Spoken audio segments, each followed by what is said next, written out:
YouTube should there be any problems. But regardless, spawning here in the top right corner of the map to start this series off, it is none other than Team Liquid's blue Protoss player, Liquid MaNa. And on the left-ish side of Catalina, we've got our red Protoss player playing for XMG. It is Lilbow. Okay, so I don't know what's going on here. I'm going to guess that we get at least a couple of games of cheese in this matchup, right? I mean, it's PvP.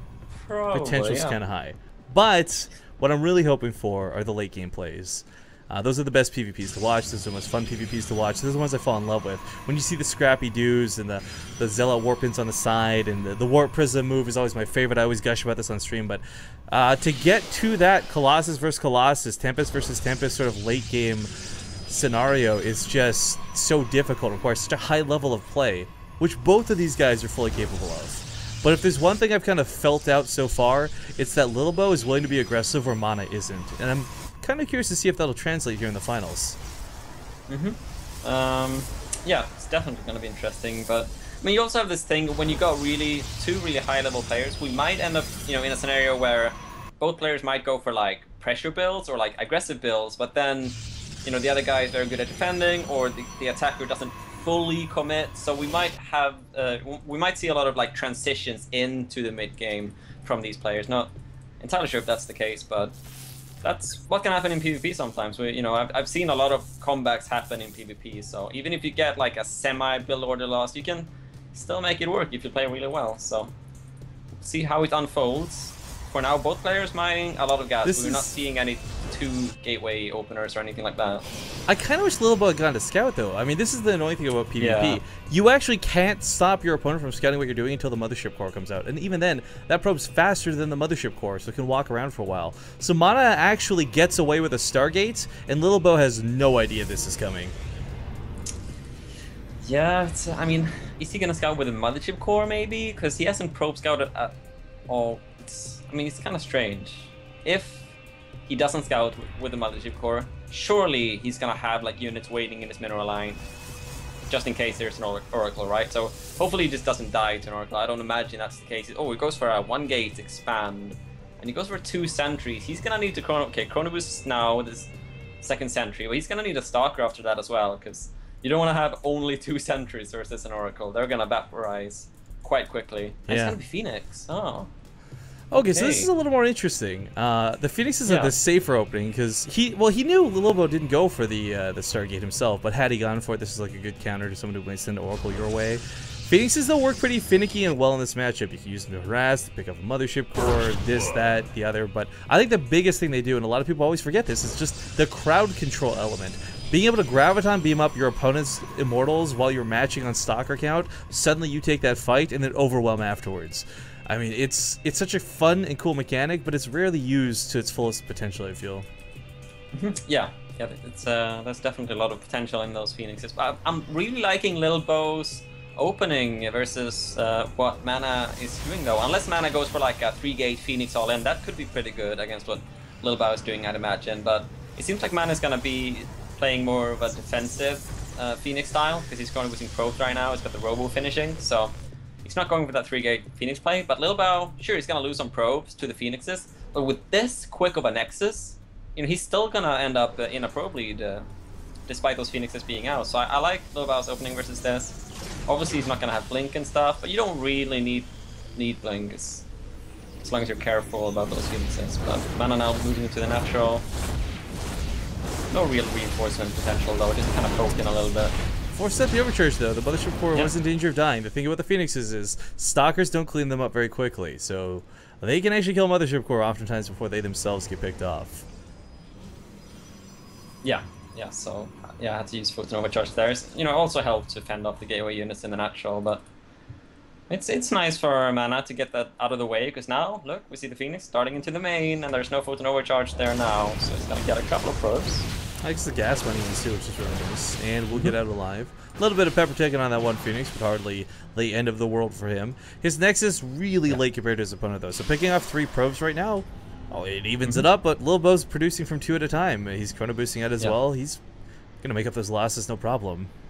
Yeah, exactly, and that's why I like his opening so much. Because if his Nexus was like a bit later, like you're going for a 2-gate expand, or even some sort of robo expand, I don't know. You can do it a few different ways, but then he would have been in a maybe a bad position. But now he's completely fine. MaNa trying to do some more damage. Oh, is he gonna? Oh, he's going for the sentries. He got one. Didn't lose a Phoenix for it. That was kind of nice. All right. Well, pro's being transferred over, so now I'm sure you're not gonna have a shit fit. Yeah, it's. Yeah, look, he doesn't have 18 in the main. Are you doing okay now? Yeah. Yeah. 13. Should have been 16. It's inefficient. I'm so hot and bothered by this.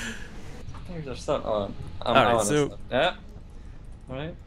This is kind of what I was talking about, though. Like, we're not going to see that sort of 3-gate BS between these two. There's a little bit deeper play to this. And the Phoenixes right now are actually getting some pretty good control. Because you'll note, guys, MaNa's actually not lost anything in this game. Not a probe, not a Phoenix. I'm sure I'm jinxing that as I say it because these Phoenixes are low. But, 550 resources worth of kills for nothing. Mm-hmm.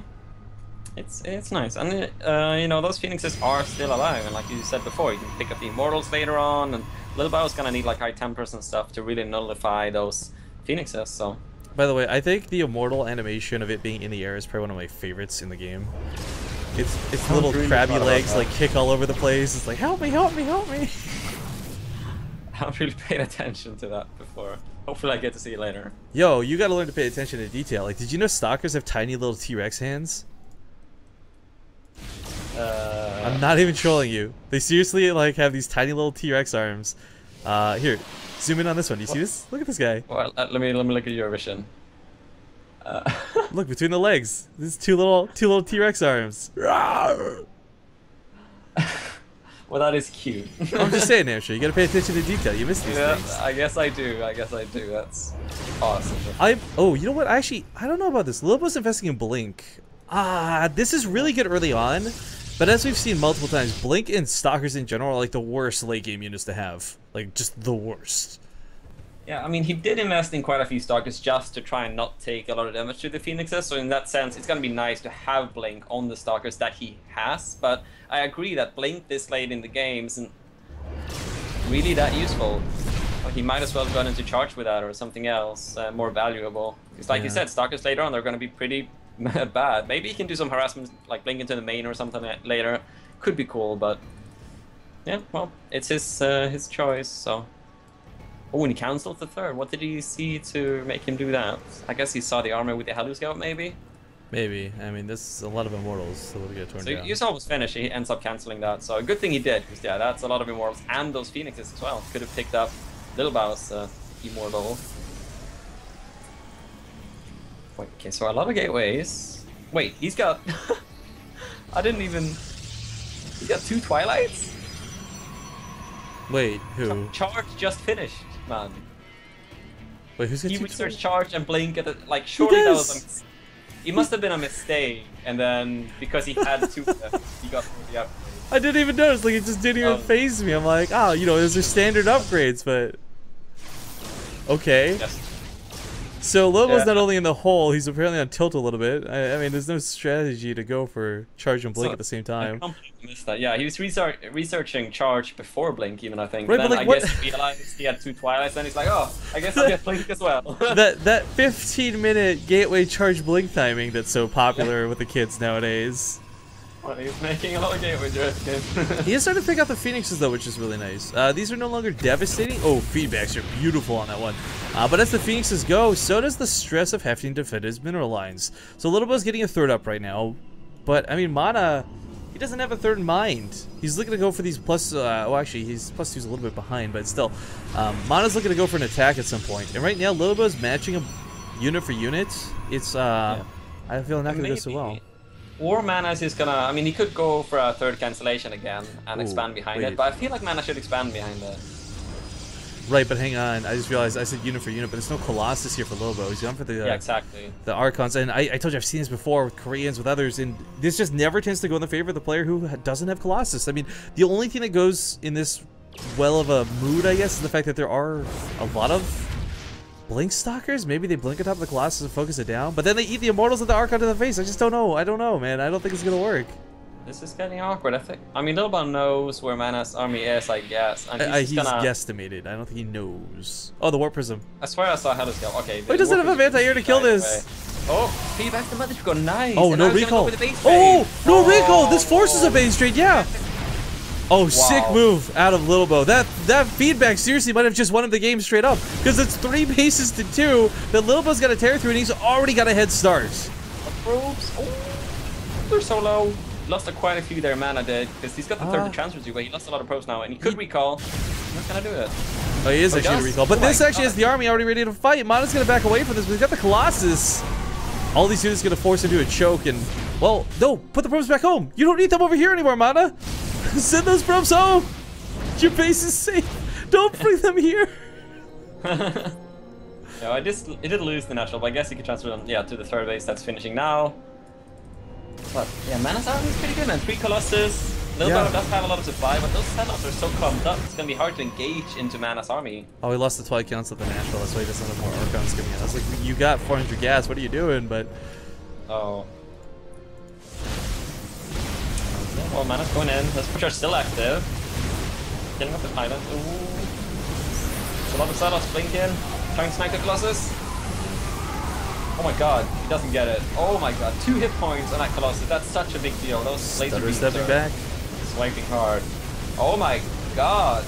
MaNa is microing well. Wow.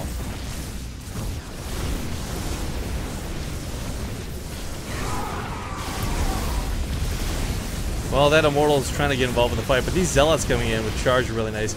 However, 4 Archons should have the AoE to deal with this. It's those Colossus. It's those wretched Colossus in the back.